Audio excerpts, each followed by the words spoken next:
7:52 at the Big 550 KTRS. Paul Harris filling in for McGraw while he's out of town.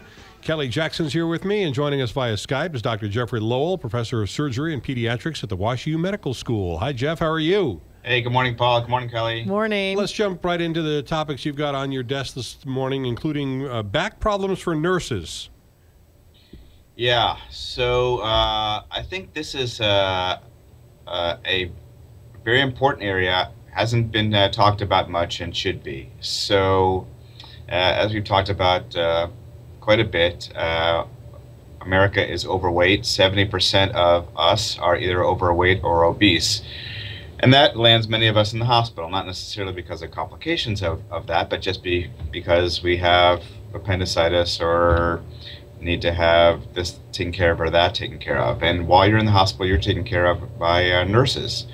And there's been recently quite a bit of work done to show how difficult it is for nurses to do their job, namely the lifting and moving part of their job for when patients need to either rotate in bed or get out of bed or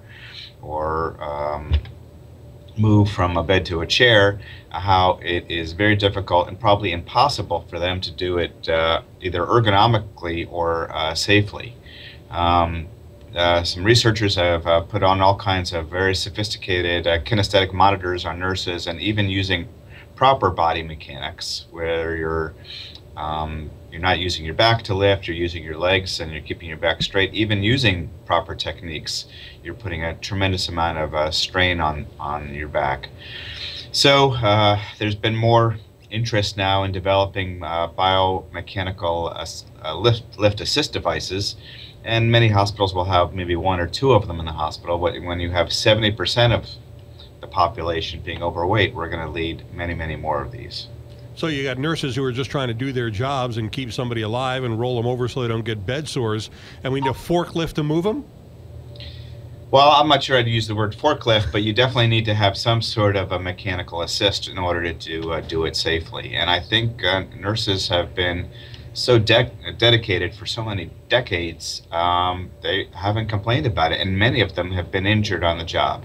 So it's now these recent articles and investigations are starting to bring more sunshine on this and say that really this is not a safe way for nurses to try and lift people and take good care of them, and we need to have much better mechanical ways to do it. All right, the next story I find very interesting because I'm stunned that people still voluntarily start smoking. It's not like, okay, I started smoking 20 years ago, I'm addicted to it, I can't give it up.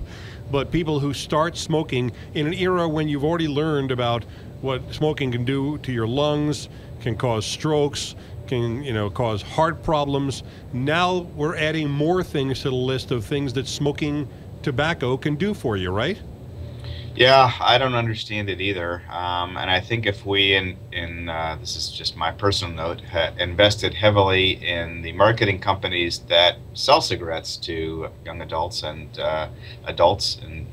put their work to trying to prevent it, I think maybe we would be doing ourselves a better service. But as you mentioned, there's many diseases now that have been associated with the association of death.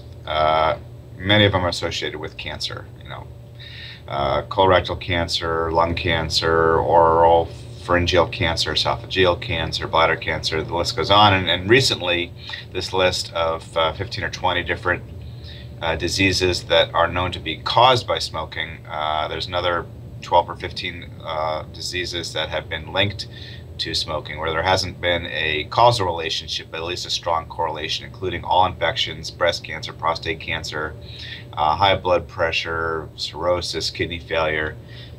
So there's probably very little, this is me speaking, there's probably very little that isn't affected by cigarette smoking. Yeah. And now they're saying the e-cigarettes also, could be just as bad. Yeah, there's a legislator in Illinois who wants to make e-cigarettes illegal or classify them the same way we do tobacco products when it comes to the smoking bans in Illinois. Well, I think it's reasonable to consider. We don't know. I would, if I was in charge, invest heavily in doing studies, analysis of whether it is bad or not. It certainly doesn't smell as bad, but does it cause the types of health disease on individuals that are using it as traditional cigarettes? I don't think that's known yet, but we should definitely find that answer out sooner versus later. But it's just too early to know. But in the meantime, we got a lot of people, particularly young people, who are doing them maybe as a fad, but also as a way, well, I don't want to smoke cigarettes, but vaping, there's nothing wrong with that. We don't know that yet, do we? We don't know that, and I totally agree with you. I think it should be a high priority to make a determination, yes or no, is this the same thing or similar enough to smoking cigarettes or not? I'll tell you how I feel. It's very different. I'm not going to die from secondhand vape. Maybe.